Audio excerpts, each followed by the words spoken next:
Take a look at the price of Bitcoin. Today, you're down a little bit, but over the week and the month, this has been a story that of Bitcoin and cryptocurrencies just continue to rise. They are on a tear. Breaking news, BlackRock doubles down on its crypto involvement. What we're witnessing in other countries, we're seeing big success in India and Brazil in the digitization of their own currency. We believe the technology of these blockchains are going to become very additive, and then you overlay AI. I can't believe Larry Fink just did this. And now we know the real reason why Bitcoin is pumping. Bitcoin is the simplest story in finance, but it is the hardest story for traditional financial market players to understand because it requires them to not overthink it. And I think that's a really, kind of important point, which is Bitcoin is a finite asset.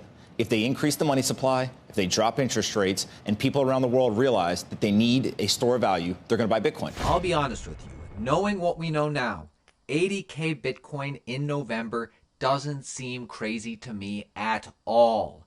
Bitcoin looks ready. Like clockwork, Bitcoin is at the beginning of a bull run. We're breaking out of a downtrend channel as buyers exhaust sellers. Macros are incredible. Liquidity is about to flood the market. Most FUD has been wiped out. GOX, government coins, FTX, etc. Once we break all-time highs, retail piles in, and then we officially have a bull run. If you go back and look at 2020, this is right about the time where we went from, call it $10,000 for 6 months. We just went straight up. I do believe that there is something about around 6 months after the halving, you start to work in that supply change, you get a monetary regime change, and I do think Bitcoin is going to continue to run through the end of the year. Everybody take 2 seconds, hit the like button, because BlackRock understands what's about to happen. They not only understand it, they're leading it. I do believe the utilization of digital assets are going to become more and more of a reality worldwide. Conversations we're having with institutions worldwide, conversations about how should they think about digital assets, what type of asset allocation there should be. And you know what the crazy part is? BlackRock's recent big move into crypto. I'm going to tell you about this in just 1 second. This actually has little to do with Bitcoin. Yes, BlackRock is bullish on Bitcoin. Yes, BlackRock is buying their own Bitcoin ETF. Yes, BlackRock thinks Bitcoin is the future. But what is amazing to me is BlackRock today, and overall more recently, BlackRock is making huge moves into Ethereum and crypto. They all are. I should have realized this the other day when I was interviewing the Bitwise CIO. The Bitwise CIO volunteered this information, and I should have known. What I'll say about Ethereum is I'm actually quite constructive on Ethereum right now. I think it's a contrarian bet within crypto. Ethereum is like the asset that people love to hate. It's kind of the middle child of crypto. It's neither the OG Bitcoin or the hot dot that is, whether you want to say Solana or Sui or Aptos or Monad or pick your new high performant blockchain. People assume that Ethereum is like old tech and it's struggling over fee compression as assets move on to layer 2s and activity moves on to layer 2s. But when you step back and look at it, what are the killer apps of crypto outside of Bitcoin? There are things like stablecoins, there are things like DeFi, there are things like tokenization. What is the leading blockchain for stablecoins, DeFi, and tokenization? It's still Ethereum. If you're a large traditional financial player looking to build on a public blockchain, what blockchain are you going to choose? Most likely you're going to choose Ethereum. And so I think Ethereum has been sort of passed over this year because it's going through this complex teenage adjustment in its architecture, and it's been missed by the narrative around the excitement for Solana and the excitement for Bitcoin. I think it's set up actually to be a pretty good contrarian play in 2025. And then most people heard this clip. Most people heard the Bitcoin clip from the BlackRock Q3 earnings call the other day. You heard this. We believe Bitcoin is an asset class in itself. It is an alternative to other commodities like gold. But what you didn't hear, what most people didn't hear, was the Ethereum part of this clip from the BlackRock Q3 earnings call. Listen. The role of Ethereum as a blockchain can grow dramatically. So if we can create more acceptability, more transparency, more analytics related to these assets, then it will be expanded. But I truly don't believe it's a function of regulation, of more regulation, less regulation. I think it's a function of liquidity, transparency, and then through that process, no different than when years ago when we started the mortgage market, years ago when the high yield market occurred, started off very slow, but it built as we built better analytics and data, and then through better analytics and data, more acceptance and a broadening of the market.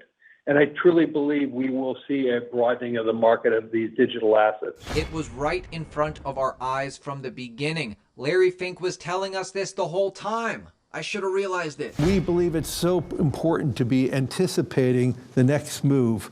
I would also say on the beginnings of a ETF Bitcoin, we believe ETFs are a technology no different than Bitcoin was a technology for asset storage.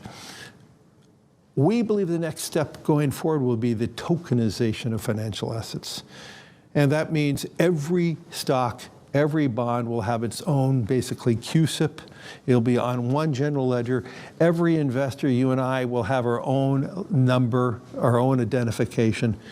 We could rid ourselves of all issues around illicit activities about bonds and stocks and digital by having a tokenization.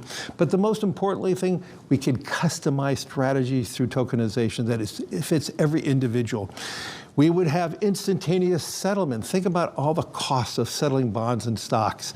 But if you had a tokenization, everything would be immediate because it's just a line item. And so we believe this is a technological transformation for financial assets.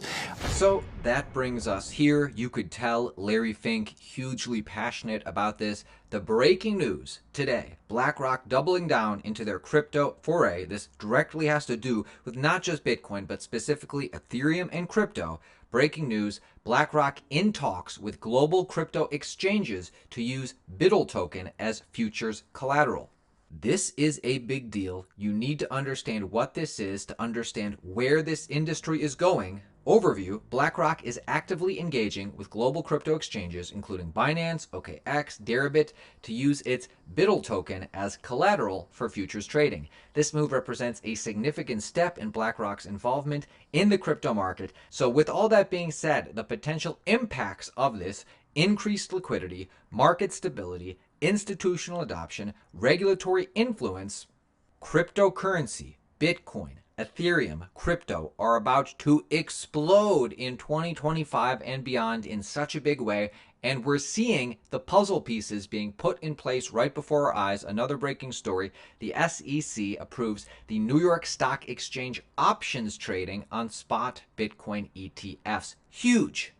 Like I said, I would not be surprised if Bitcoin was hitting $80,000 next month, November. That would not surprise me at all. And I do think Bitcoin will hit $100,000 either this quarter or Q1 of next year. But you tell me, anything can happen. Videos on this channel, never financial advice, but you do want to subscribe because we drop you daily alpha on everything going on in crypto. Bitcoin traders, if you want to take advantage of this volatility, definitely make a MargeX account with our link below and then use the word altcoin to get up to $10,000 in bonuses. See you tomorrow, my friends. It's going to be a great final quarter and a fantastic 2025.